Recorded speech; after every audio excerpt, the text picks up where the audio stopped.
আমাদের অফিসে আমাদের সরাসরি ডেলিগেট কর্তৃক ইন্টারভিউর মাধ্যমে আপনারা এখানে অংশগ্রহণ করে আপনার ট্রান্সগার্ড কোম্পানিতে যাওয়ার লক্ষ্যটি পূরণ করতে পারবেন ইনশাআল্লাহ। এবং ভালো কাজ জানেন, পূর্বে যাদের এক্সপিরিয়েন্স রয়েছে তারা ইলেকট্রিশিয়ান, প্লাম্বার, ডাক্টম্যান, তারপরে শাটারিং কার্পেন্টার, স্টিল ফিক্সার এই সকল পদে ইন্টারভিউতে অংশগ্রহণ করতে পারবেন। যারা কাজ জানেন না তাদের জন্য রয়েছে জেনারেল হেল্পার।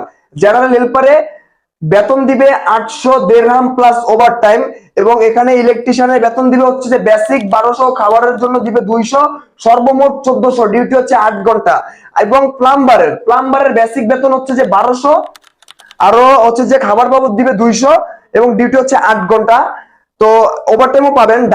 ডাকম্যানের বেসিক বেতন 1100 plus 200 plus overtime. Shuttering carpenter আপনাদের বেসিক বেতন দিবে 900 প্লাস 200, মানে হচ্ছে যে টোটাল 1100 আসে। স্টিল ফিক্সার, মেশন এই সকল পদে যেতে পারবেন। স্টিল ফিক্সারের বেসিক বেতন 1150, এবং তারপরে হচ্ছে যে মেশনের বেসিক বেতন হচ্ছে 1150, ডিউটি হচ্ছে 8 ঘন্টা। যারা ট্রান্সগার্ড কোম্পানিতে ইন্টারভিউ করতে চাচ্ছেন তাদেরকে বলছি, আপনারা আমাদের অফিসে এসে ইন্টারভিউতে যদি সিলেকশন হন, সেক্ষেত্রে আপনাকে আমরা 3 মাস সময় নিব আপনাদের থেকে। 3 মাস সময়ের মধ্যে আপনার ভিসাটি ইনশাল্লাহ আমাদের কোম্পানি থেকে পাবেন।